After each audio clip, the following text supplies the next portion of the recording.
हरे कृष्ण। पितृपक्ष। कई भक्त यह का प्रश्न मुझे पूछे कि पितृ क्या है। उन्होंने तो दूसरा जन्म भी ले लिया होगा, तो हम उनके पीछे श्राद्ध करते हैं, ये सब विधि करते हैं, तो किसके पास जाता है? और क्या पितृलोक में पितृ रहते हैं कि उनको दूसरा जन्म मिल जाता है? तो सबसे पहला जो प्रश्न है, पितृ सामान्य अर्थ है पिता, फॉर फादर्स। पितृ शब्द से संस्कृत में पिता शब्द बनता है।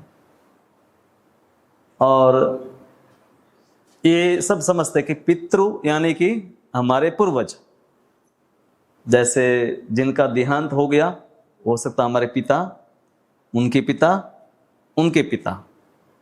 सामान्य रूप से 3 पीढ़ी जो है, जो जीवित नहीं है, उनको हम पितृ कहते हैं। परंतु पितृ शब्द मनुष्यों के तक सीमित नहीं है। पितृ शब्द जो है देवताओं के लिए भी प्रयोग होता है। जो सप्तर्षि है, वशिष्ठ है, मरीचि है, इन सब से पितरों का जन्म होता है। तो पितृ है एक देवताओं के कक्षा के एक देव भी है, जिनको पितृ कहा जाता है। इसमें जैसे अयरमा नाम का एक पितृ बहुत प्रसिद्ध है, जो पितृलोक के शासक है। और फिर इन्हीं पितृओं से आगे और लोगों की उत्पत्ति होती है, देव और असुरों की उत्पत्ति होती है, और देव और असुरों से फिर समग्र सृष्टि की उत्पत्ति है। हम देखते हैं कि प्रजापिता है, उनसे अलग अलग प्रकार के जीव की उत्पत्ति है। तो पितृ शब्द शास्त्रों में कई बार जब प्रयोग होता है, या पितृ पूजा, तो उसमें उन देवताओं की पूजा का भी विधान किया गया है। क्योंकि मनुष्यों की हम पूजा नहीं करते हैं, शास्त्रों में भी जो विधान है देवताओं की पूजा का विधान है। तो पितृ पूजन यानी कि उन देवताओं की पूजा का विधान है। तो इस प्रकार से हम समझ सकते हैं कि 2 प्रकार के पितृ हुए हैं। एक देव पितृ है और दूसरे मनुष्य पितृ हैं। मनुष्य पितृ मतलब हमारे पूर्वज, हम हैं। अभी मेरे पिताजी तो है, तो उनको हम पितृ नहीं कहेंगे। मेरे दादाजी, फिर उनके पिताजी और उनके पिताजी, तो 3 पीढ़ी को हम पितृ कहते हैं। तो देव पितृ है, वो सबके लिए कॉमन है, ऐसा नहीं कि सबके अलग अलग होंगे। पर मनुष्य पितृ सबके अलग अलग होंगे, क्योंकि आपके, मेरे, सबके दादा या परदादा सब अलग होंगे। और इसीलिए ये 2 पहले तो बातें समझनी चाहिए। देवलोक है, देवता जहां रहते हैं उनको देवलोक कहते हैं, और वो भी एक नहीं है। इंद्र का अपना लोक है, वरुण का अलग लोक है, यम का अलग लोक है। विभिन्न देवताओं के अपने अपने स्थान है। जैसे अलग अलग देश में राष्ट्रपति है, उनके अपने अपने देश है। उसी प्रकार से समझ लो कि बड़े बड़े जो भी देवता हैं उनके अपने अपने स्थान हैं। और इसी प्रकार से देवलोक के समकक्ष उसी प्रकार के सुख वाले जो स्थान हैं उनको पितृलोक भी कहा जाता है। कई बार ये शब्दों को आपस में प्रयोग किया जाता है, देवलोक या पितृलोक, क्योंकि देवता पितृ भी है, देवताओं की कक्षा के ही है। इसलिए पितृलोक को आप देवलोक कह सकते हैं और देवलोक को पितृलोक भी कह सकते हैं।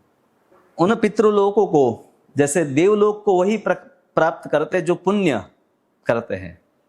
भगवद्गीता में भगवान कहते हैं कि बहुत सारे पुण्य करने से उन देवताओं के लोकों को व्यक्ति प्राप्त करता है, और वहां पर उसके पुण्यों के प्रभाव के अनुसार 100, 500, 1000, 10,000 साल तक वो सुख भोग कर वाप क्षीणे पुण्य मर्त्यलोकम विशंति। पुण्य पूरा होता है तो वापस इस संसार में जन्म लेता है। तो देवताओं का तो हम समझ गए कि, पर मनुष्य, क्योंकि हम सब मनुष्य है तो हमारा ज्यादा संबंध श्राद्ध इत्यादि करने में मनुष्य पितरों के साथ ज्यादा संबंध है, तो उसको हम समझने का प्रयास करते हैं। पितृपक्ष आपको पता है कि भद्र पूर्णिमा से लेकर अभी अश्विन, फिर प्रतिपदा से लेकर अमावस्या, जो आज अमावस्या है तब तक चलता है। ये दक्षिणायन भी है, उत्तरायण होता है। आपको पता है कि 14 जनवरी से उत्तरायण का प्रारंभ होता है। तो सूर्य है उत्तर की ओर या दक्षिण की ओर, दक्षिण गोलार्ध जो है और उत्तर गोलार्ध है। तो सूर्य किस ओर ज्यादा मुड़ा हुआ है उसके अनुसार दक्षिणायन और उत्तरायण का मार्ग शास्त्र में बताया गया है। और दक्षिणायन का मार्ग प्रायः वो मार्ग है कि जहां पर लोग पुनर्जन्म लेते हैं। भगवद गीता के 8वें अध्याय में 2 मार्ग बताए गए, प्रकाश का मार्ग और अंधकार का मार्ग। योगी जन है अपना शरीर प्रकाश में, उत्तरायण में, शुक्ल पक्ष इत्यादि में त्याग करते हैं, तो उन देवताओं के माध्यम से वो सूर्य इत्यादि लोकों को प्राप्त करके ब्रह्म लोक को प्राप्त करते हैं। पर दक्षिणायन के मार्ग में वो ज्यादा से ज्यादा चंद्रलोक तक पहुंचते हैं और वापस उनका पुनः जन्म होता है। तो ये तो हम समझ ही सकते हैं कि ये जो बात है इन सब का मोक्ष नहीं हुआ है, उन्हीं की हम बात कर रहे हैं। हमें पता नहीं है कि हमारे जो पूर्वज है वो देवलोक में गए हैं, नरकलोक में गए हैं, वैकुंठ में गए हैं, उनका पुनः जन्म हो चुका है, हमें पता नहीं होता है। तो इसीलिए शास्त्र में कुछ विशेष विधि बताई गई हैं जिनको हम पितृ पूजा, श्राद्ध इत्यादि कहते हैं। ये हकीकत में भारत में ही हम देखते हैं, या जो सनातन धर्म में, बाकी दूसरे तो पता नहीं उनके पितृ होते हैं वो श्राद्ध करते हैं, अमेरिका में, यूरोप में, अफ्रीका में नहीं करते हैं। क्योंकि हमारे शास्त्र में बताया है कि हर व्यक्ति जब जन्म लेता है तो उसके ऊपर 5 प्रकार के ऋण होते हैं, और जन्म लेने के बाद कई और प्रकार के ऋण आपके ऊपर आ जाते हैं।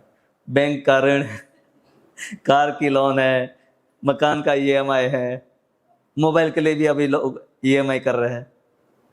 ये ऋण की बात हम नहीं कर रहे हैं। हाँ, देवताओं को ऋण, क्योंकि देवता हमें कई वस्तुएं प्रदान करते हैं। ऋषियों का ऋण जो हमें आध्यात्मिक ज्ञान प्रदान करते हैं, शास्त्रों का ज्ञान प्रदान करते हैं। पितरों का ऋण जिनसे हमें शरीर प्राप्त हुआ, संपत्ति, वो समाज प्राप्त होता है। अन्य जीवों का ऋण, काफी सारी वस्तुएं हम बोलना, जैसे दूसरे लोगों के साथ बोलते हैं तभी हम बोलना सीखते हैं। और अतिथि जो है उनका ऋण, जैसा जनसामान्य है उनका ऋण। तो देव, ऋषि, पितृ, भूत और आप्त, तो ये 5 प्रकार के ऋण के लिए 5 प्रकार के यज्ञ बताए गए हैं शास्त्रों में, जिसको पंच महायज्ञ कहा जाता है, जिसको व्यक्ति को हर रोज करना होता है। आज के समय में हम नहीं करते हैं, और हम ISKCON में क्यों नहीं करते हैं उसका उत्तर मैं आगे देता हूं। तो देवताओं के लिए बताया गया है कि व्यक्ति है अग्निहोत्र इत्यादि यज्ञ करे, ऋषियों का ऋण चुकाने के लिए व्यक्ति शास्त्र का अध्ययन करे, पितरों को तर्पण करे, पिंडदान करे, और जनसामान्य है उनकी सेवा करे उनको, और अतिथि है उनका आतिथ्य करे। तो इस प्रकार से हर रोज ये 5 प्रकार के कर्म करने से व्यक्ति 5 प्रकार के ऋणों से मुक्त होता है। पर हम इसमें से विशेष रूप से पितरों के ऋण पर ज्यादा चर्चा करते हैं, क्योंकि हम सब जो कार्य करते हैं हमें बहुत कुछ प्राप्त हुआ होता है हमारे पूर्वजों से। संपत्ति, आप में से कई लोगों को मकान, जमीन प्राप्त होती है। मनुस्मृति तो यहां तक बताया है कि कोई अगर श्राद्ध इत्यादि नहीं करता है तो उसको संपत्ति का भी उसका वारसा जो मिलना चाहे नहीं मिलना चाहे, उसको उसके पूर्वजों के प्रति जो उत्तरदायित्व का निर्वाह करे उसी को संपत्ति का अधिकार है। अब पितरों के ऋण जो है, किसी के प्रति भी हमारा कोई किसी भी व्यक्ति से हम कुछ लेते हैं तो हम आभार व्यक्त करने के लिए उनको कुछ देते हैं। तो श्राद्ध तर्पण वो विधि है कि जिससे हम उनका आभार व्यक्त करते हैं। अब इसमें और एक शब्द भी आता है पितृदोष। ज्योतिष के पास जाते हैं तो कहा कि पितृदोष है। शास्त्रों में इसके भी वर्णन कही गई है कि कई प्रकार के कष्ट, जैसे बच्चे नहीं होना, गर्भपात हो जाना, या संपत्तिहीन होना, परिवार में सब लोग हैं भ्रष्ट हो गए हैं, सब आपस में घर में सगे संबंधियों का कुछ बनता नहीं, हमेशा लड़ाई करते रहते हैं। हाँ, कई बार बच्चे और माता पिता आपस में लड़ाई करते हैं, और पति पत्नी आपस में बहुत तनाव है। तो पता है कि ऐसे कई कारण जो अगर दिखाई देते दुख, तो उसका एक कारण पितृदोष भी है। मतलब उनके प्रति जो कर्तव्य करना था वो नहीं किया, उसके कारण है हम दुख भोगते हैं। हमेशा जरूरत नहीं कि पितृदोष ही हो, पर ये भी एक कारण शास्त्रों में बताया गया है। और हम देखते हैं कि अर्जुन भगवद गीता में युद्ध करने से पहले सबसे बड़ी उसकी जो चिंता का विषय था कि इस युद्ध में जो पिता पुत्र इत्यादि बड़े जो उम्र में है वो आए होंगे, वो सब मारे जाएंगे। फिर परिवार में कौन रहेगा? स्त्रियां रहेगी, वृद्ध लोग रहेंगे और बच्चे रहेंगे। तो कुल धर्म जो है, श्राद्ध तर्पण इत्यादि जो क्रियाएं जो होती है, वो हो सकता है बंद हो जाए।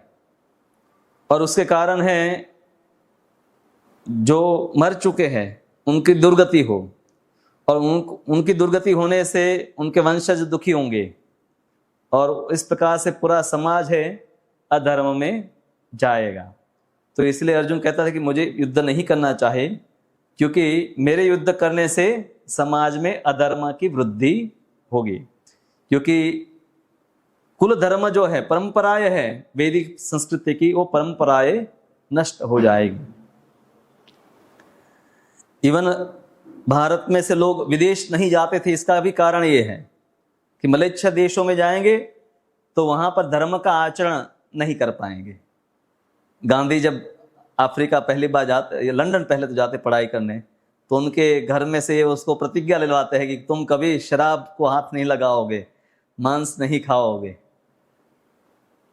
तो ये हमेशा आशंका रहती है कि अधर्म वाली जगह पर जाकर व्यक्ति स्वयं भी अधर्म में लिप्त हो जाता है। तो शास्त्रों में ऐसे कई विचार भी बताए हैं कि पितृदोष है और उसके कारण भी कई व्यक्ति कष्ट भोगते हैं। और हम देखते हैं कि शास्त्रों में रामायण पढ़ते हैं, महाभारत पढ़ते हैं, तो वहां पर भगवान स्वयं भी या भगवान के भक्त भी श्राद्ध कर्म तर्पण इत्यादि किए हैं, उसके प्रसंग हमें प्राप्त होते हैं। महाभारत प्रसिद्ध है कि जिसमें लाखों लोग मारे जा चुके हैं, कौरव और पांडव और यादव, बहुत सारे यादव सैनिक भी थे उसमें। तो युद्ध के अंतिम दिन फिर जब युद्ध पूरा हो जाता है तो फिर है सभी जो है धृतराष्ट्र, पांडव, जो स्त्रियां है विधवा हो चुकी है, वो जलांजलि, पिंडदान इत्यादि सब विधियों के लिए इकट्ठे होते हैं। तब थोड़ा झगड़ा भी हो जाता है भीम और युधिष्ठिर महाराज के बीच में। युधिष्ठिर महाराज कहें कि इन सब कौरवों का हमें विधि करवाना है, तो इसके लिए एक राजकोष से धन दिया जाए। तो पांडव, भीम कहता है कि उनको नरक में जाना है तो जाने दो, ये इसी के लायक है, हम अपने कोष से उसको धन नहीं देंगे। फिर युधिष्ठिर महाराज अपना निजी कुछ संपत्ति है उसी से वो, क्योंकि ऐसी सब विधियों में ब्राह्मण को दान इत्यादि देने का भी विधान है, अन्न घी इत्यादि का प्रयोग भी है, तो कुछ खर्च होता है।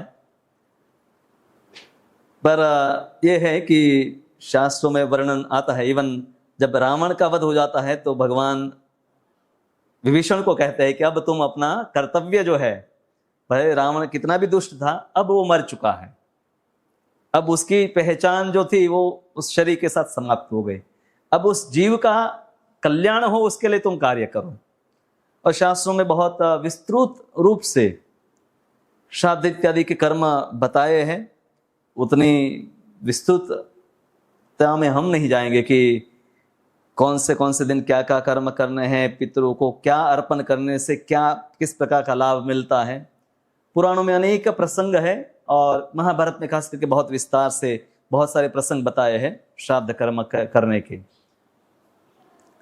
फिर उसी प्रकार से भगवान राम को जब पता चलता है वन में कि दशरथ महाराज का देहांत हो गया है, जब भरत आते तभी पता चलता है, तो उस समय भगवान राम भी ये कार्य करते हैं। चैतन्य महाप्रभु कलयुग में हुए तो वो गया में जाकर है, चैतन्य चैतामृत में एक वाक्य में ही वर्णन है, तबेत करेल प्रभु गया ते गमन, ईश्वर पुरील संगे ताथा ही मिलन। तो तब प्रभु है गया में गए, गया कि जहाँ पर लोग पिंडदान इत्यादि के लिए जाते हैं, जहाँ पर भगवान विष्णु के चरण हैं, और वहाँ पर जाकर ये कार्य करने से समझ आ जाता है कि अब सब पीढ़ियाँ जो है उनका प्रति जो कर्तव्य है वो इस प्रकार से पूर्ण होता है। तो चैतन्य महाप्रभु स्वयं जाते हैं। हम देखते हैं कि स्वयं नरसिंह देव प्रहलाद महाराज को एक प्रसिद्ध श्लोक में कहते हैं, कुरुत्वं प्रत्यकृत्यानि पितु पूतस्य सर्वश मदंग स्पर्शनेनांग लोकान्यास्यति सुप्रजाः। तो नरसिंह देव प्रहलाद महाराज को आज्ञा करते, कुरुत्वं प्रत्यकृत्यानि, तुम अब प्रत्यकृत्य जो है अपने पिता के लिए करो। पूतस्य सर्वशः, तो अपने पिता के लिए करो। मद अंग स्पर्शेन, मेरे अंग का स्पर्श होने से वो तो मुक्त ही हो गया है। फिर भी शास्त्रों की आज्ञा है, भगवान ने ही स्थापित की है, तो इसलिए तुम वो सब कार्य करो जो एक पुत्र को अपने पिता के देहांत के ऊपर करना होता है। तो वहां पर हम देखते हैं कि भगवान स्वयं आज्ञा दिए नरसिंह देव। और इस प्रकार से हमें शास्त्रों में कई उदाहरण मिलते हैं कि बड़े बड़े भगवान स्वयं भी और बड़े लोग भी है, सब ये क्रिया किए हैं। अब शास्त्रों में श्राद्ध के लिए अनेक प्रकार के वर्णन है, विभिन्न प्रकार के श्राद्ध कर्मों का वर्णन है, और उन सबको पढ़ेंगे तो भी आप समझ पाएंगे कि कलयुग में ये प्राय असंभव है कि कोई सभी प्रकार के श्राद्ध करता हो। वैसे बताया है, देशे काले च पात्रेश श्रद्धया विधिना च यत् पितुनुददिश्च विप्रेभ्यो दत्तम श्राद्धम उदाहृतम।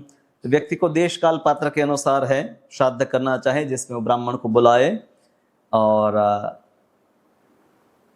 यज्ञ, पिंडदान, तर्पण, ब्रह्म भोजन इत्यादि कार्य करें। तो शास्त्रों में 12 विभिन्न प्रकार के श्राद्ध का वर्णन मिलता है। एक है जो प्रतिदिन किया जाता है, आप में से हम में से कोई प्रतिदिन नहीं करता, हाँ, तो प्रतिदिन करने वाला कार्य भी है, पितरों के लिए किया जाता है, उसको नित्य श्राद्ध कहते हैं। फिर नैमित्तिक श्राद्ध होता है कि जिसमें कोई एक व्यक्ति के लिए उनके मृत्यु की तिथि के ऊपर वो श्राद्ध किया जाता है। वर्षी कहते हैं कि वर्ष में एक बार जब वो तिथि आती है तब वो किया जाता है। फिर काम्य श्राद्ध होता है, कोई आपकी विशेष इच्छा है तो आप पितरों को निमित्त करके कुछ विशेष पूजी विधान करवाते हैं कि मुझे धन प्राप्त हो जाए या पुत्र प्राप्ति हो, तो ऐसे काम्य कर्मों में भी पितरों का पूजन किया जाता है। पितरों से मेरा अर्थ दोनों है, और मुख्य अर्थ समझना है कि पितर जो पितृ नाम के जो देवता है उनकी पूजा ही की जाती है, और जो जीव है, मनुष्य है, उनको तो उनका प्रसाद के रूप में उनको वो वस्तु अर्पण की जाती है, क्योंकि उनके पास वो क्षमता नहीं कि वो वहां पर आकर वो कर्म जो हम कर रहे यज्ञ उसका फल स्वयं भी ग्रहण कर सके। जीव के पास वो क्षमता नहीं कि वो खुद आपके घर आएगा, खाएगा या मंत्र सुन पाएगा, तो वो तो कोई दूसरे शरीर में या दूसरे लोक में है। पर वो पितृ देवता जो है वो उनके लिए संभव है। फिर वृद्धि श्राद्ध, विशेष कोई जैसे जन्मदिन किसी का है, परिवार में कोई विशेष प्रसंग होता है, विवाह है, तब ऐसे श्राद्ध किए जाते हैं। फिर अमावस्या है, पितृपक्ष है, उत्तरायण है, दक्षिणायन है, सूर्य ग्रहण या चंद्र ग्रहण है, विशेष पर्व या तिथि के ऊपर पर्वण श्राद्ध किया जाता है। फिर सपिंड श्राद्ध, 3 पीढ़ी जो है बीत गई है उनके लिए श्राद्ध, खास करके जो पितृपक्ष में किया जाता है वो सपिंड श्राद्ध कहते हैं। उनके वंशज, उस वंश में चाहे वो जन्म से वंशज हो या जन्म से ना हो तो उनके शिष्य भी है तो भी वो कर सकते हैं। तो इस प्रकार से सपिंड या उस परिवार के सभ्य है वो श्राद्ध करते हैं। फिर कई बार सामूहिक श्राद्ध किया जाता है, गोष्ठी श्राद्ध, अनेक पितरों के लिए सब मिलकर एक श्राद्ध करते हैं। फिर कभी कभी अपनी शुद्धि के लिए पितरों का पूजन किया जाता है, तो शुद्धि के लिए श्राद्ध किया जाता है। और कई बार जो संस्कार, गर्भाधान संस्कार, सीमंतोनियन संस्कार, पुंसवन संस्कार जो किए जाते हैं परिवार में, तो उस समय भी पितरों का पूजन किया जाता है, तो वो इन कर्मों के भाग के रूप में श्राद्ध किया जाता है। फिर सप्तमी तिथि को विशेष रूप से श्राद्ध किया जाता है, दैविक श्राद्ध इसको कहते हैं। जब व्यक्ति तीर्थ में जाता है तो बताया कि उसको मुंडन करके पहले पितरों का पूजन करना चाहे और फिर तीर्थ यात्रा शुरू करनी चाहिए। तो तीर्थ में जाकर व्यक्ति पहले एक दिन उपवास करता है, मुंडन इत्यादि करता है, पितरों की पूजा करता है, देवताओं की पूजा करता है और फिर वो श्राद्ध करता है। तो यात्रा इत्यादि में किया जाता है। और कई बार है व्यक्ति अपने ऐश्वर्य या सुख के लिए श्राद्ध करता है, तो श्राद्ध के विभिन्न उद्देश्यों को और विभिन्न समय पर करने के कारण उसको अलग अलग प्रकार के श्राद्ध बताए गए हैं। वैसे गिना जाए तो ऑलमोस्ट साल में अगर करने जाएंगे तो 96 कम से कम करने पड़ेंगे, सभी अमावस्या और सभी पूर्णिमा, फिर कई जैसे अक्षय तृतीया इत्यादि आती हैं, और भी कई प्रसंग आते हैं कि जिसमें, और ये 16 दिन जो है वो उसका फिर वार्षिक जो श्राद्ध है, तो ऑलमोस्ट 96 श्राद्ध कर्म बताए गए हैं। और पूर्व काल में लोग हैं प्रतिदिन भी करते थे। जल अर्पण करना, तर्पण जो है पितरों को निमित्त जल अर्पण करना हर रोज लोग करते थे। और अग्निहोत्र देवताओं के लिए करते थे। तो पंच यज्ञ में हर रोज वो पितरों का भी हो जाता था, तो पंच यज्ञ हर रोज लोग करते थे। तो 365 डेज 96 मेन है कि जो विशेष बताए गए हैं। और वर्तमान में जो किया जाता है प्रायः 12 दिन के अंत में, या वो 12 दिन में भी अलग अलग कर्म बताए गए कि हर रोज एक कुछ तो कुछ अंतिम जो है व्यक्ति की मृत्यु के बाद 12 दिन के लिए भी विधि बताई गई है। और फिर अंतिम दिन पर भी श्राद्ध किया जाता है, फिर वार्षिक किया जाता है, और फिर पितृपक्ष में कम से कम उस तिथि पर, जिस तिथि पर उसका देहांत हुआ उस तिथि पर, या पता जब नहीं है तब अमावस्या के दिन, या कभी आपने गलती से छोड़ दिया है तो अमावस्या के दिन उन सब के लिए बताया गया कि वो अमावस्या को ही करे, जिसको महालय श्राद्ध कहा जाता है, कि महालय यानी कि अंतिम। अब इसमें भी बहुत सारी, अगर विस्तृत रूप से कर्मकांड में देखा जाए तो बहुत सारी विधि हैं जो की जाती हैं। तर्पण जो है विशेष रूप से पिंड बनाए जाते हैं, और जिसमें जो चावल है उसके पिंड बनाए जाते हैं, भगवान विष्णु को अर्पण किए जाते हैं, और फिर पितरों को अर्पण किए जाते हैं। तो इसके अलावा उस भाग में से कुछ भाग है गायों को, फिर कुत्तों को, कौवे को, और देवताओं को, और चींटी इत्यादि जो सामान्य जीव ऐसे हैं उन सबको भी सबका कुछ न कुछ भाग उसमें निकाला जाता है। शास्त्रों में कई वस्तुएं हैं, जैसे तिल का प्रयोग, काले तिल का प्रयोग विशेष रूप से, अलग तिल भी सफ़ेद भी आते हैं, काले भी होते हैं, और कई बार पीले कलर के भी आते हैं। इसको काफी पवित्र माना गया है। इन सब के पीछे भी कहीं ना कई भगवान के जो प्रसंग है, जैसे भगवान वराह के शरीर के से जो पसीने की बूंद गिरी, उसी से काले तिलों की उत्पत्ति बताई है, और उनके जो शरीर के बाल है उसी से दर्भ की उत्पत्ति है। तो इसीलिए दर्भ जो है कुश घास, तो उसका भी श्राद्ध में उसकी अंगूठी बनाकर पहना जाता है। तो कर्मकांड में इसकी विधि हम लोग क्योंकि उसमें है नहीं, बाकी ये बहुत विस्तृत विधियां अभी भी भारत में की जाती हैं, और प्राय अभी भी भारत में जो थोड़े धार्मिक है वो वह वर्ष में एक बार कम से कम करते हैं श्राद्ध। तो यहाँ फिर प्रश्न आता है कि भक्तों के लिए क्या है, इस्कॉन में अभी हम जुड़ गए हैं तो हमारे लिए क्या क्या करें, हम क्या करें, श्राद्ध करें, इतने सारे श्राद्ध है उस प्रकार से हम करें, क्या हमें भी गया में जाने की आवश्यकता है, और अगर हम श्राद्ध नहीं करते हैं तो क्या हमारे पितरों की दुर्गति होगी, या हमारे वंशज अगर हमारे लिए नहीं करेंगे तो क्या हमारी भी दुर्गति होगी।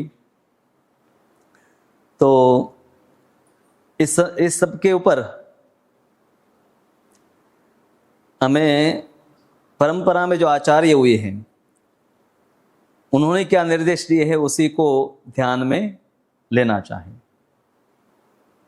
क्योंकि अगर मैं भी कोई एक पुस्तक उठाकर पढ़ूंगा, महाभारत, रामायण, और हम सब उन शास्त्रों को मानते हैं, तो उसमें तो ये सब विधि बताई गई है, तो कई बार भक्त जो है वो भी असमंजस स्थिति में होता है कि हम जब गीता को मानते हैं और रामायण को मानते हैं, भागवत में नरसिंहदेव जब प्रहलाद महाराज को कहते हैं कि प्रत्येक कृत्य तुम्हें करना चाहिए, तो हमारे लिए थोड़ी स्थिति असमंजस वाली हो जाती है कि हम तो इतना करते नहीं हैं, और अब नहीं करेंगे, क्या हमारी भक्ति इतनी प्रबल है कि हम नहीं करेंगे तो भी चल जाएगा।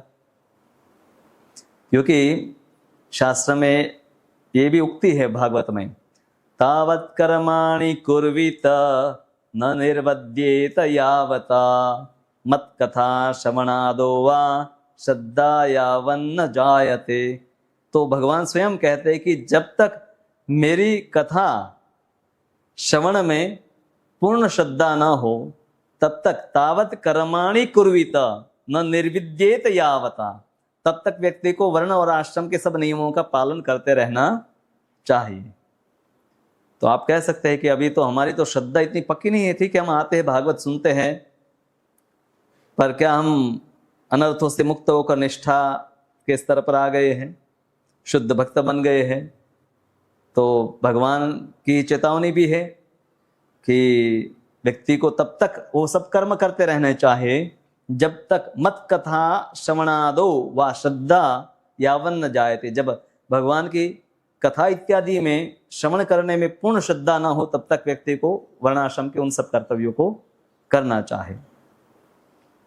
और वही भागवत में दूसरा भी श्लोक है जो मैंने शुरुआत में पढ़ा, देवर्षि भूतात्तॄणां पितॄणां न किंकरो नायं वृणी च राजन सर्वात्मना यह शरणं शरण्यं गतो मुकुंद परिहृत्य कर्तम, कि जिसने भगवान मुकुंद, मुच यानी कि मुक्ति, मुकुंद मोक्ष, जो हमें जन्म मृत्यु के चक्र से मुक्त कर दे, ऐसे भगवान को मुकुंद कहते हैं। तो गतो मुकुंदम शरणम शरण्यम, भगवान मुकुंद की शरण जिसने ग्रहण कर ली है,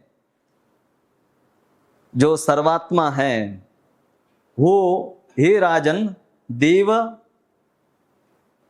ऋषि भूत आप्त नृणाम, ये जो 5 ऋण जो हमारे पर है, जिसके लिए 5 यज्ञ किए जाते हैं, और पितृणाम, ऊपर से ये भी बताया है कि पितरों का भी, न किंकरो नायम ऋणी च राजन, अब उसका वो ऋणी नहीं रहता है, न किंकरः, यानी कि वो अब उसका गुलाम नहीं है, दास नहीं है, अब वो उसको नहीं करेगा तो ऐसा नहीं माना जाएगा कि इसने अपने कर्तव्यों का पालन नहीं कियागा, वो कर्तव्यों से मुक्त हो गया है।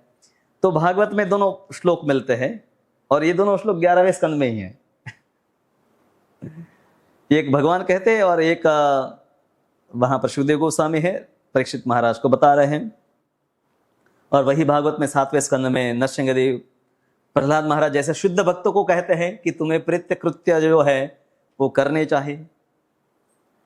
तो हमारे लिए स्थिति थोड़ी असमंजस हो जाएगी कि हम क्या करें। तो इसलिए हमें फिर हमारे आचार्यों ने क्या बोला है उसके ऊपर थोड़ा सा गौर करना पड़ेगा। प्रभुपाद जी कई तात्पर्य, क्योंकि ये सब प्रसंग जब आते हैं भागवतम में, जब ये प्रसंग आते हैं तो प्रभुपाद भी तात्पर्य में वहां वर्णन करते हैं कि श्राद्ध करने से ये लाभ होता है कि व्यक्ति जो पितृ है अगर उनकी कुछ दुर्गति है तो उनकी मुक्ति हो जाती है। तो ये सब कर्म के बारे में प्रभुपाद भी उसी प्रकार से जो वर्णन किया है बोलते हैं। पर हम देखते हैं कि प्रभुपाद तो संन्यास लिए, तो इसलिए बाद में उन्होंने ऐसे श्राद्ध कर्म किए वो दिखाई नहीं देता है।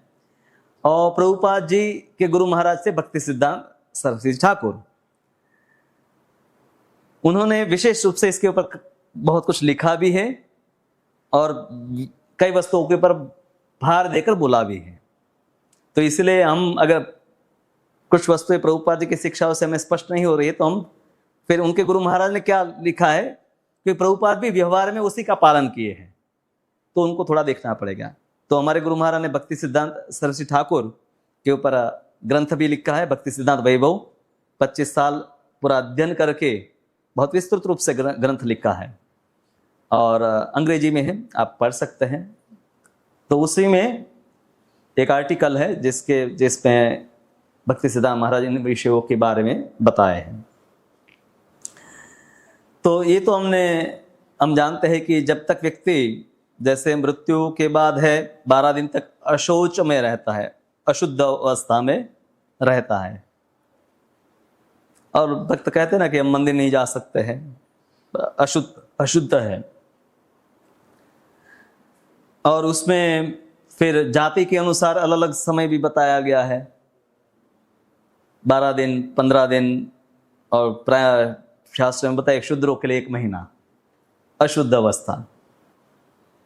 तो और श्राद्ध का अगर विधान अगर ठीक से हमें पालन करना है तब तो कम से कम 96 डेज और प्रतिदिन का भी तो आ गया ना।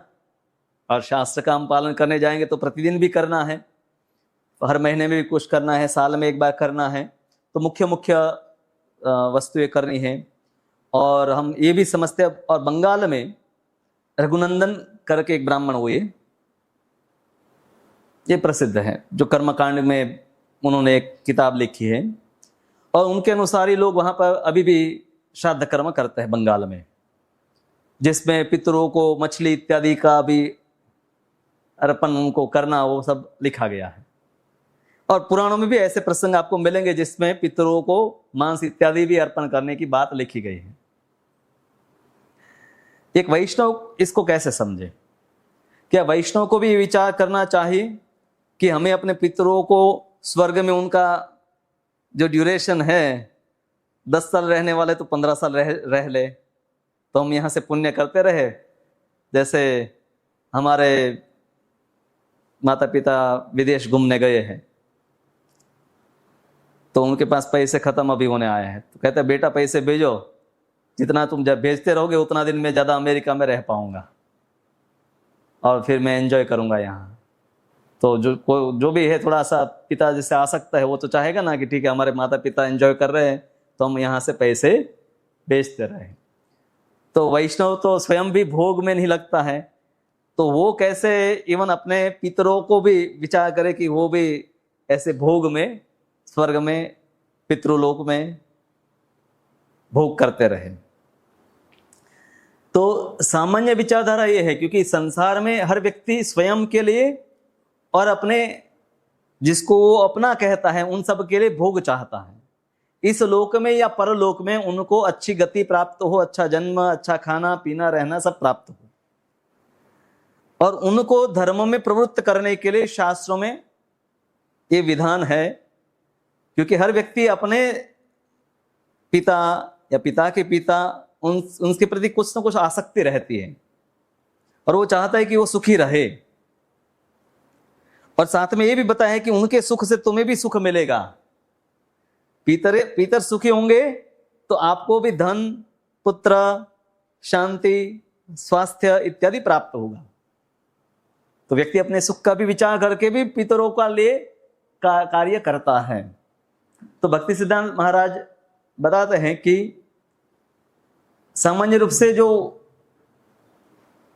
व्यक्ति है उसका तो ये विचार है कि हो सकता है हमारे पितर प्रेत योनि को प्राप्त कर लिए, अगर श्राद्ध नहीं करेंगे तो प्रेत योनि को प्राप्त कर लेंगे। पर एक वैष्णव है, अगर आपके माता पिता वैष्णव हैं और आप स्वयं वैष्णव हैं, मनुस्मृति में वैसे बताया है कि एक धर्म का पालन करने वाला जो ब्राह्मण समाना है तो वैष्णव भी उसमें आ ही जाता है। तो वो अपने बीती हुई 10 पीढ़ी, आने वाली 10 पीढ़ी और स्वयं का भी उद्धार कर लेता है। 21 पीढ़ियों का उद्धार कर लेता है।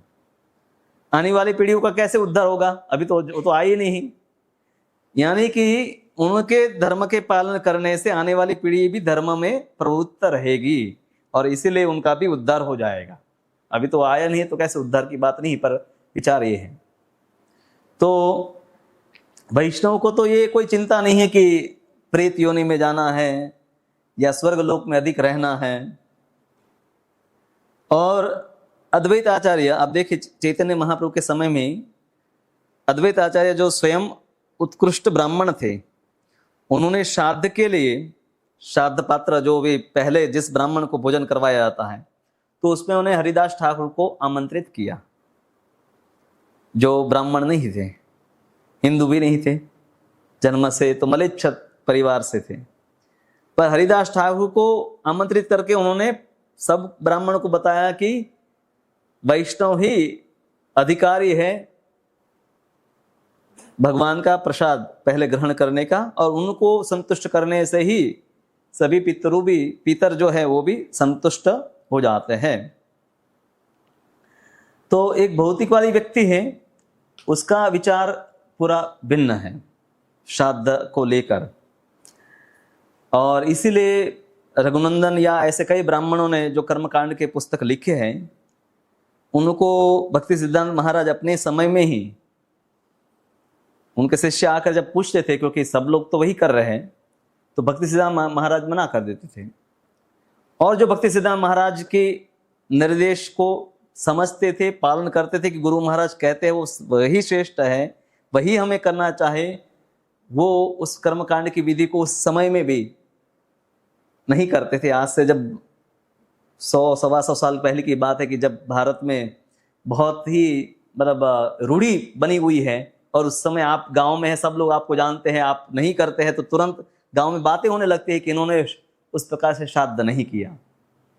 तो भक्ति सिद्धांत महाराज जो है विशेष रूप से जब लोग ऐसा पालन करते थे, खास करके जो दीक्षित भक्त जिन्होंने हरिनाम का आश्रय लिया है, तो उनके लिए विधि यही बताई कि वो हरिनाम का आयोजन करें। भगवान विष्णु का प्रसाद है, वो पहले वैष्णवों को अर्पण किया जाए, पितरों को अर्पण किया जाए, और उस प्रकार से बहुत सरल तरीके से उन्होंने अपने समय में ही इस विधि के ऊपर भार दिया, जब भारत में रूढ़िगत विधि ही प्रचलित थी। हाँ, कुछ लोग ऐसे भी होते थे कि जो नए नए भक्त हैं वो उसको स्वीकार नहीं कर पाते थे, पर जो पक्के भक्त थे वो इसी का पालन करते थे। तो हम ये प्रसंग से जान सकते हैं कि वैष्णवों के लिए मृत्यु कोई इनऑस्पिशियस वस्तु नहीं है कि जिसमें उसको हरिनाम या भक्ति बंद कर देनी चाहे। इसलिए ये प्रश्न होना ही नहीं चाहे कि किसी का घर में देहांत हो गया तब माला जप करे कि नहीं, भगवान को भोग अर्पण करे कि नहीं। वो उन लोगों के लिए है कि जो कर्मकांड की विचारधारा में है, तो उनके लिए अशुद्धि का विचार है, उनके लिए शुद्धि का भी विचार है। पर भक्त है अपने भक्ति कार्यों को कोई भी स्थिति में बंद नहीं करता। लोक आचार के लिए है वो 12 दिन ठीक है, कई ऐसे कार्यों से दूर रहेगा। समाज में क्योंकि प्रथा बनी हुई है, अन्यथा वो अशुद्ध नहीं है। वैष्णव को अशुद्ध गिनना नहीं चाहे, पर वो लोक प्रथा के लिए वो कभी कभी वो ऐसा पालन करता है कि चलो 12 दिन वो मंदिर नहीं गया, घर में ही कीर्तन कर रहा है, घर में ही माला कर रहा है, क्योंकि घर में दूसरे लोग या समाज कई बार विरोध करता है। और लोक संग्रह, व्यक्ति स्वयं भी नियम का पालन करके दूसरों को भी सिखाता है कि व्यक्ति को धर्म का पालन करना चाहे। तो जो भक्त है वो इस प्रकार से है, लोक आचार के लिए कार्य करता है। तो भक्त है जो प्रतिदिन भी है परिणाम करता है, और जब बरसी है पितरों की या पितृपक्ष में भी श्राद्ध है, तो विधि यही है कि घर में हरिनाम का आयोजन करे, जिसमें सगे संबंधियों को भी बुलाया जा सकता है। भगवान विष्णु को प्रसाद अर्पण करे, और वो प्रसाद आप गाय, पशु, पक्षी, जीव जंतु इत्यादि को भी अर्पण कर ही सकते हैं। पर उसको वो जटिल जो प्रक्रिया है श्राद्ध की, जिसमें अनेकों मंत्र, देवताओं का पूजन इत्यादि भी है, उसमें आसक्ति का कोई उसके मन में नहीं धारणा होनी चाहिए कि मैंने नहीं किया तो कुछ कम रह गया। तो इसीलिए विचार से ही भिन्न है। अगर वैष्णव इवन गया में जाए, वहां पर भगवान विष्णु के चरण है, तो ऐसा गया में वो जा सकता है, जैसे चैतन्य महाप्रभु स्वयं गए। जैसे सुदामा ब्राह्मण है, द्वारका गया, कुछ मांगने के लिए नहीं गया था। परिवार में तो यही पत्नी ने बोला कि कम से कम जाकर अपनी स्थिति देखेंगे तो ही भगवान समझ जाएंगे तुम्हारी क्या स्थिति है। पर सुदामा का विचार बिल्कुल यही था कि मुझे जाकर भगवान के दर्शन करने हैं। कोई विचार नहीं था कि मेरी स्थिति देखकर भगवान है उनको दया आ जाए, करुणा आ जाए। तो इसलिए एक वैष्णव है कई बार लौकिक कार्य करते हुए दिखाई देता है, पर उसकी अगर चेतना उसी प्रकार की है जो कर्मकांड में है, तो फिर समझना चाहिए कि वो भक्ति की बहुत ही कनिष्ठ अवस्था पर है। तो चैतन्य महाप्रभु है वो स्वयं इस प्रकार से कार्य किए, और हम देखते हैं कि अद्वैताचार्य, बाद में भक्ति सिद्धांत सरस्वती ठाकुर भी, खास करके उनके एक शिष्य जो है वनमाली दास अधिकारी, तो उनके जब पिताजी का देहांत हुआ तो वो 1 घंटा प्रवचन किए, और यही बात बताए कि उनकी कोई दुर्गति का प्रश्न ही नहीं उठता है। जो वैष्णव है उनकी दुर्गति नहीं होते है, वो प्रेत योनि में नहीं जाता है।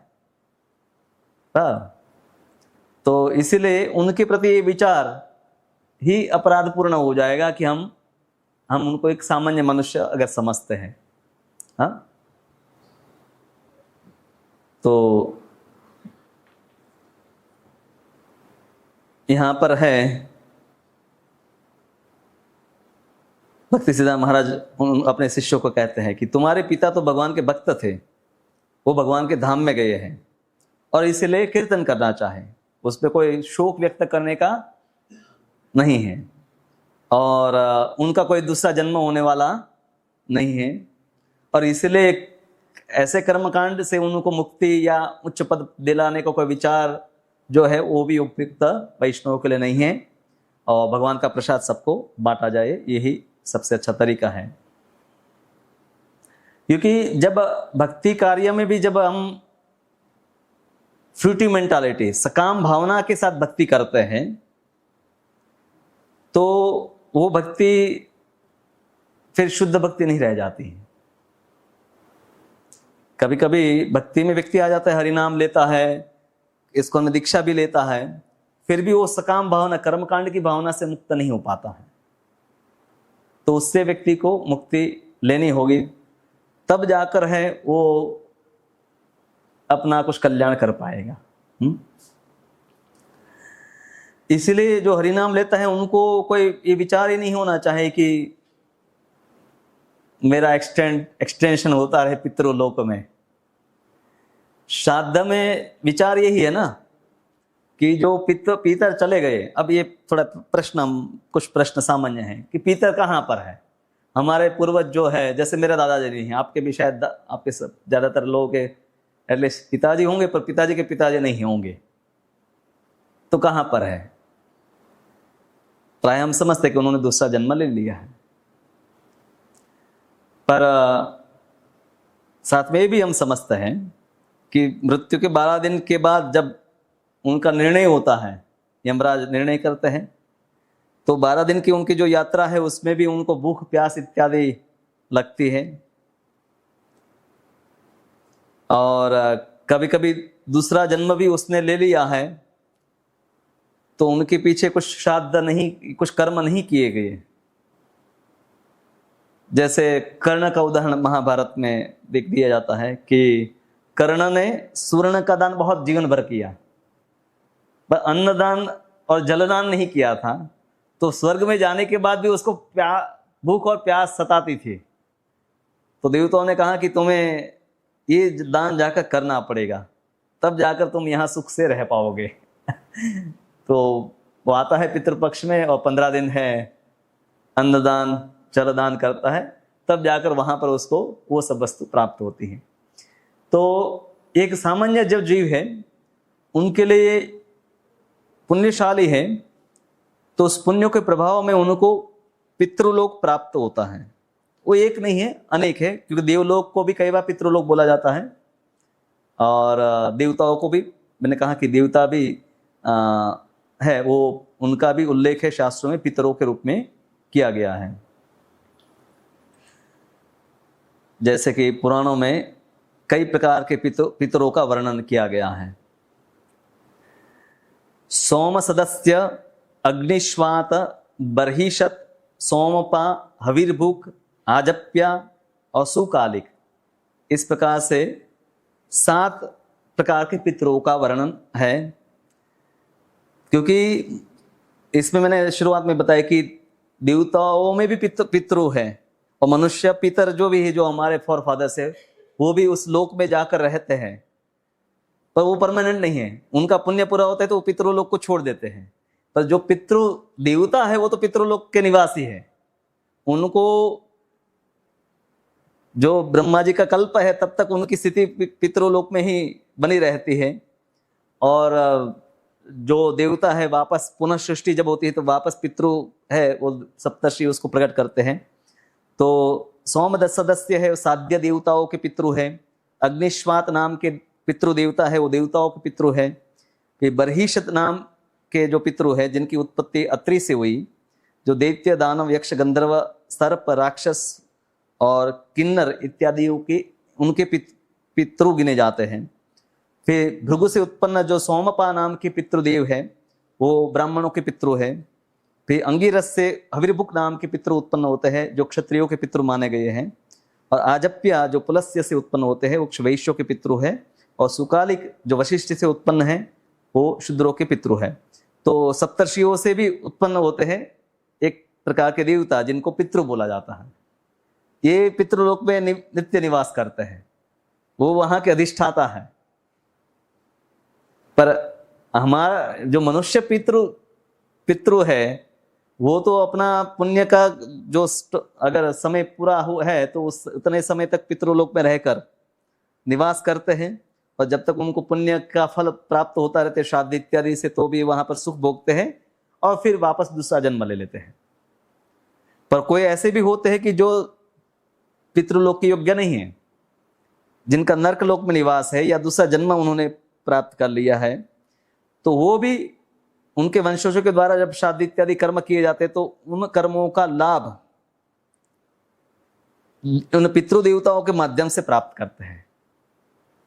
तो पितृदेव जो है कि जो मंत्र इत्यादि में जो हम वस्तु पुण्य किए जाते हैं, उन पुण्यों का लाभ पहुंचाने का कार्य करते हैं। जो मरे हुए पितृ है, वो कभी घर पर वापस लौट कर नहीं आते हैं कि वो आपका कुछ खाना खाने आ रहे हैं, नहीं, वो देवताओं का कार्य है, वो देव करते हैं।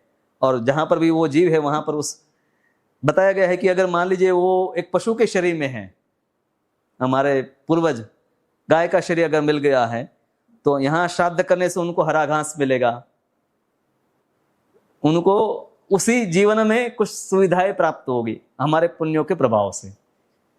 और पितृलोक में है तो उनका एक्सटेंस वो वहां पर अवधि बढ़ता रहेगा, जब तक उनके वंशज कार्य करते रहेंगे तब तक वो स्वर्गलोक में निवास करते रहेंगे। और दूसरा जन्म प्राप्त हुआ है तो उस जन्म में उनको अच्छा जन्म, धन, संपत्ति इत्यादि प्राप्त होना, और उनकी संतुष्टि से देवता देखते हैं कि हमने अपना कर्तव्य किया है, तो देवता हमें वो वरदान देते हैं कि हमें भी सुख प्राप्त होता है, भौतिक सुख, धन धान्य पुत्र परिवार इत्यादि प्रकार के सुख।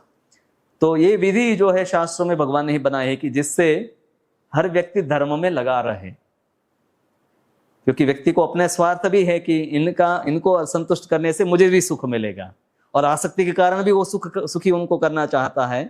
तो म्यूचुअल कोऑपरेशन से भगवद गीता में भगवान कहता है कि सहयज्ञ प्रजा पुरुष सृष्टवा पुरोवाच प्रजापति, कि प्रजापति ने जब सृष्टि उत्पन्न की तो कहा कि देवता और मनुष्य एक दूसरे को संतुष्ट करने से दोनों सुखी होंगे। तो ये यज्ञ चक्र का वर्णन भगवद गीता में ही भगवान करते हैं। तो इस प्रकार से शास्त्रों में फिर उन जो देव पितृ है उनके पुत्रियों का भी वर्णन है। जैसे मैना जो है वाइफ ऑफ माउंट हिमालय, तो हिमालय की जो पत्नी बनी मैना, ये भी एक पितृ देव की कन्या है। और बहुत सारे नर्मदा जो है वो पितृ देव की कन्या है। सोमपा जो है नाम के पितृदेव है, उनकी कन्या है। और उस प्रकार से विरजा जो नहुष की पत्नी है, वो आजप्या नाम के पितृदेव है, उनकी पुत्री है। तो शास्त्रों में उन देवताओं के भी वंशजों के वर्णन भी किए गए हैं। तो ये सब वस्तु है। इसलिए ऋग्वेद, अथर्ववेद, यजुर्वेद इत्यादि में भी पितरों के निमित्त बहुत सारे मंत्र दिए गए हैं, पर वो उन देवताओं के लिए मंत्र है, नहीं कि हमारे जो पूर्वज हैं उनके लिए। वो तो परमानेंट कहीं भी नहीं रहते हैं, ना ही स्वर्गलोक में रहते हैं, ना ही नरकलोक में, ना ही पृथ्वी। वो हमेशा उनका ट्रांसमाइग्रेशन, शरीर परिवर्तन होता रहता है। तो पुराणों में अनेक निर्देश दिए गए हैं। पंचयज्ञ के लिए भी निर्देश दिए गए हैं। देव यज्ञ, ऋषि यज्ञ, पितृयज्ञ, भूत यज्ञ और अतिथि यज्ञ। प्रभुपाद जी कलयुग के लिए संकीर्तन यज्ञ ही भार दिए हैं, और इसलिए वैदिक कर्मकांड जहां जहां भी शास्त्रों में बताया गया है, उन प्रसंगों में कलयुग में हम हरिनाम का आश्रय लेकर हरिनाम से जुड़ी हुई सब वस्तुएं उन प्रसंगों में करते हैं। और जहां पर कुछ विधि वैष्णव तरीके से की जाती है, जैसे विवाह प्रसंग इत्यादि में, श्रीमंत इत्यादि में, तो उन विधियों को वैष्णव करता है, पर वो कर्मकांड विधि का आश्रय या उसकी मानसिकता का आश्रय नहीं लेता है। तो ये बात हमें स्पष्ट होनी चाहिए, क्योंकि कई बार है प्रचार काफी इसका भी चलता है आजकल, तो सब ऑनलाइन करते हैं कि आप नहीं कर पाते हैं, हम पितरों के लिए पूरा ग्रुप में कर रहे हैं, सब गया में आपके नाम से। तो ठीक है, लोग दान देते हैं, गायों के लिए गौ सेवा करते हैं, अनेक प्रकार के कर्म लोग करते हैं अपने कल्याण के लिए, पर उसमें प्रायः भौतिक कल्याण का ही विचार रहता है। जो आंशिक लाभ प्रदान करेगा, धर्म के अनुसार करता है, तो उसको आंशिक लाभ, भौतिक लाभ प्राप्त होता है। पर वैष्णव का कोई उद्देश्य अपने लिए या अपने पितरों के लिए नहीं कि उनको भौतिक इंद्रिय तृप्ति प्राप्त हो, वो उनको भक्ति प्राप्त हो, वही उनकी हमेशा इच्छा रहती है। तो इसलिए वैष्णव हैं अपने लिए और पूर्वजों के लिए, वंशजों के लिए, सबके लिए एक ही विधि का आश्रय लेता है कलयुग में, जो हरिनाम संकीर्तन है। हरे कृष्णा कृष्ण कृष्ण हरे हरे, हरे राम राम राम हरे हरे। शास्त्रों में कई विधान भी बताए गए हैं कि पुत्र प्राप्ति आवश्यक है, क्योंकि पुत्र है पू नाम का के नरक में से अपने जो एंसेस्टर है, पूर्वज है, उनको बचाता है। पर वैष्णव समाज में उस विचार का भी नहीं हम समझते कि अगर आपका पुत्र नहीं है तो आपका उद्धार नहीं होगा। आप भक्ति कर रहे हैं, उसी से आपका उद्धार होगा। कर्मकांड में ये सब विधान बताएगी, इसलिए भारत में हमेशा पुत्र प्राप्ति के लिए अभी भी लोगों की आकांक्षाएं बहुत रहती है बाहर, कई बार स्वाभाविक रूप से नहीं होता है तो फिर कृत्रिम प्रयोग भी वो करते हैं। ये भी शास्त्रों में है कि वर्णन की पितरों दोष के कारण भी पुत्र प्राप्ति या संतान प्राप्ति नहीं होती है, जो कलयुग में ज्यादा है। तो हम समझते हैं कलयुग में तो जो भक्ति नहीं करते उनके लिए बहुत सारे कर्म करने हैं, और ये इतने जटिल है कि सब पालन करना काफी कठिन है। आपको उस प्रकार के योग्य ब्राह्मण मिलना, और फिर आपके पास भी हर रोज और जो मासिक वार्षिक इत्यादि श्राद्ध कर्म करना इत्यादि बहुत प्रक्रिया है। तो पहले लोग करते थे, अभी भी लोग करते हैं, कई लोग करते हैं, और काफी सारे लोग नहीं करते हैं। वो तो कुछ भी नहीं करते हैं, ना ही भक्ति करते हैं, ना ही कर्म कांड करते हैं। तो उनकी तो दुर्गति ही है। और कोई कहता है कि अमेरिका में तो कोई नहीं करता है, उनका कहाँ दुर्गति है? वो दुर्गति ही, वहां जन्म मिलना ही दुर्गति है।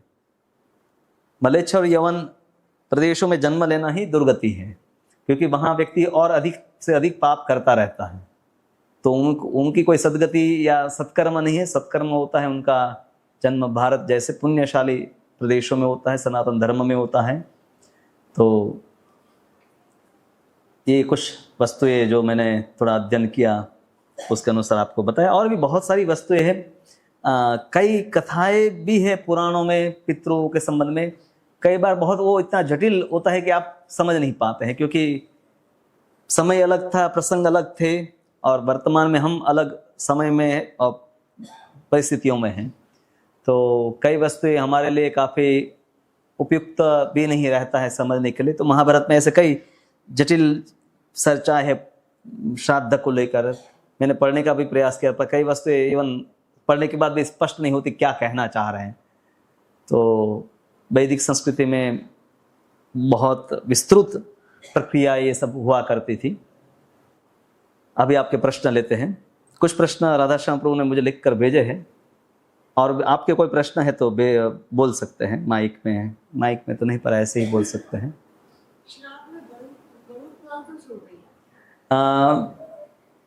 गरुड़ पुराण या कोई भी पुराण श्राद्ध में या कभी भी जो कर्म किए जाते हैं तो उसमें आप गीता का पाठ कर सकते हैं, भागवत का पाठ कर सकते हैं। बताया है कि जो ऋषि का ऋण जो है, ऋषियों का ऋण, तो उनके लिए शास्त्रों का पाठ करना बताया गया है। हमारे यहाँ भी जब दीक्षा कार्यक्रम जब होता है, तब यज्ञ होता है, तो उस समय कुछ भक्त है भागवत का पाठ करते हैं। तो ये शास्त्रों में विधि बताई गई है कि जब भी कुछ विधि यज्ञ इत्यादि होता है कर्मकांड का भी, या कुछ भगवान के लिए जब अभिषेक इत्यादि, तब शास्त्रों का पाठ करना है। तो उसमें गरुड़ पुराण भी एक है। तो गरुड़ पुराण में उन प्रसंगों को पढ़ा जाता है जिससे व्यक्ति कम से कम उनको पता चले कि ये भी जीव की गति होती है। अन्यथा आप गीता भी पढ़ सकते हैं, भागवत भी पढ़ सकते हैं। ऐसा बताया नहीं कि यही पढ़ना है, शास्त्रों को पढ़ना है, ये निर्देश है।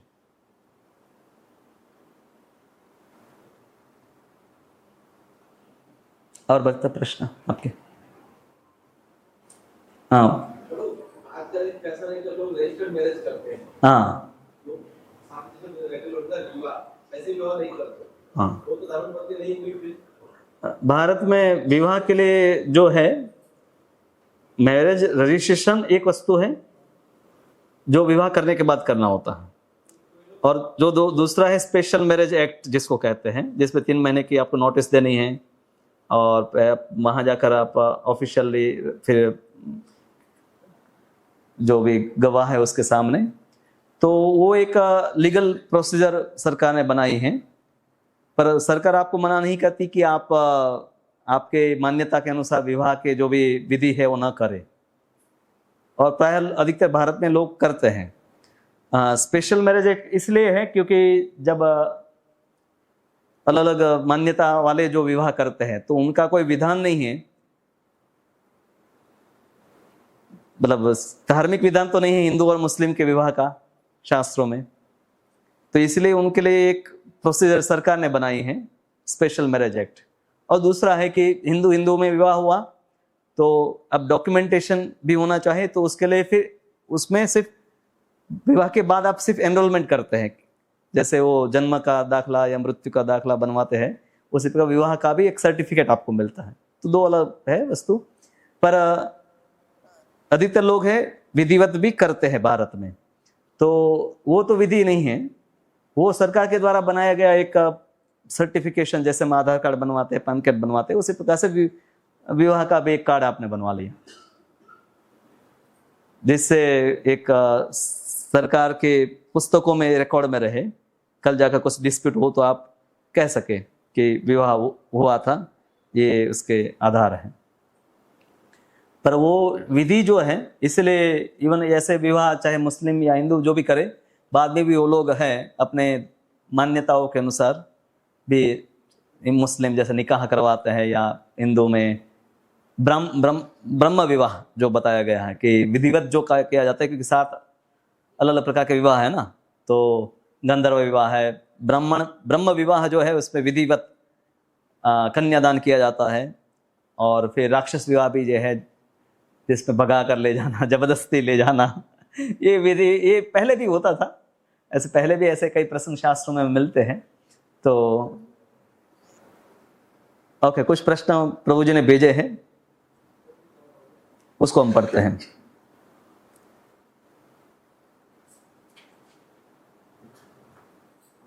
पितृलोक स्वर्ग है, तो वहां पर अन्न और जल की कमी कैसे लोगों को पितृलोक, हाँ, क्योंकि उस स्थान को प्राप्त करने में भी पुण्य बताया गया है कि व्यक्ति को कम से कम ये सब पुण्य करने हैं, तो कुछ पुण्य करने आपके रह गए हैं तो आपकी वहां पर उसकी भी कमी का अनुभव हो सकता है। उन देवताओं को नहीं होगा जो इंद्र इत्यादि को, पर जो विजिटर जो गए हैं उनको अगर कुछ पुण्य उन्होंने नहीं किए, तो इसीलिए 12 महीनों में उसका पद्म पुराण इत्यादि में महत्व बताया कि हर महीने में आपको क्या क्या दान करना है, अन्नदान, जल दान, स्वर्ण दान, भूमि दान, तो विभिन्न प्रकार के दान की महिमा बताई गई है। तो पहले इसीलिए लोग हर प्रकार के दान को करते थे अपने जीवन में। गोदान हर व्यक्ति को जीवन में एक बार करना चाहे, आज के समय में वो भी कठिन हो गया है, क्योंकि गाय आप किसको देंगे? ब्राह्मण अपने घर पास नहीं चाहता कि मैं गाय लूं। हमारे पास भी अगर कोई लेने आए तो संभालना भी मुश्किल है, क्योंकि ये तो जब पहले वैदिक संस्कृति सब जगह थी तो आसान था। आज के समय में आप गाय को दान देना चाहते हैं, जीवन भर गाय के लिए जो खर्चा है वो भी आपको दान करना है। ऐसा नहीं कि आपने 50,000 की गाय खरीदी आपने दे दिया, नहीं, उस जीवन भर जितना उस गाय का खर्चा होगा वो भी आपको व्यवस्था करनी है। तो गाय का दान भी कठिन है, या उसके लिए आप उसके लिए खाने पीने की व्यवस्था करें, अन्न और उसके लिए घास इत्यादि की व्यवस्था करनी है।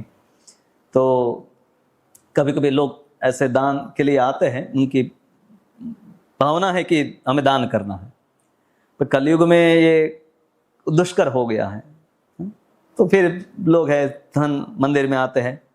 अन्नदान सरल है, इस्कॉन में आप सबसे अच्छा कि जैसे यहाँ पर कार्यक्रम होता है, आकर वैष्णव को प्रसाद करवाना, वो सबसे उत्तम है। प्रभुपाद के पुस्तक शास्त्रदान, ये बहुत सरल और आसान वस्तु है जो जिसका सबको लाभ मिलेगा। तो इस प्रकार से हाँ, आपको भागवतम, आप गीता और भागवत शास्त्रदान भी बताया गया है। भागवत की महिमा में बताया गया है कि भद्र पूर्णिमा पर है कि इसको आप भागवत गिफ्ट करते हैं, तो गीता या भागवत को भेंट देने का भी महात्म्य शास्त्रों में बताया गया है। भूमि आजकल लोगों के पास कम है, हाँ, 1000-1500 स्क्वायर फीट में ही लोग रह रहे हैं, तो वो कहाँ 1-2-5 एकड़ जमीन देंगे। हाँ, कुछ लोगों ने दिया है, हमारे कई मंदिर हैं, भरूच में जो केंद्र हमारा है 5 बीघा जमीन, या यहाँ वल्लभ विद्यानगर में मंदिर का जो जमीन है, उस व्यक्ति को सपने में आया था कि इस जमीन को तुम इस्कॉन के भक्तों को दान में दे दो। तो ऐसे भी है कि लोग जमीन दान दिए, और विशेष रूप से वैष्णव मंदिर के लिए जमीन दान दिए है, तो पता है कि वो मंदिर रहेगा तब तक आप भगवान के धाम में ही नित्य रहेंगे। तो मंदिर तो हमेशा रहता है, तो नित्य उसका फिर वैकुंठ में वास बताया गया है। जहां पर व्यक्ति पूरा नहीं दे सकता तो वहां कुछ मात्रा में दे सकता है कि मंदिर बन रहा है तो चलो मैं भी 5 स्क्वायर फीट 10 स्क्वायर फीट ऐसा कुछ दान उसके लिए उसके निमित्त करूं। तो उस प्रकार से, पर वैष्णव है दान भी करता है भगवत प्रसन्नता के लिए, वो स्वर्ग प्राप्ति या भौतिक भोग प्राप्ति के लिए दान नहीं करना चाहे। तो वैष्णव को भी दान करना चाहे कृष्ण भावनामृत का प्रचार बढ़ाने के लिए, ये प्रभुपाद स्पष्ट रूप से बताते हैं। और प्रभुपाद स्वयं जब गृहस्थ थे तो जो इनकम उनकी आती थी तो उसमें से वो खर्च करते थे प्रचार के लिए। तो हर भक्त को प्रचार कार्य के लिए अपने धन का प्रयोग करना चाहिए। आपके पास कार है, मकान है, अन्न है, तो उन सब का भी भगवत सेवा में प्रयोग करना चाहिए।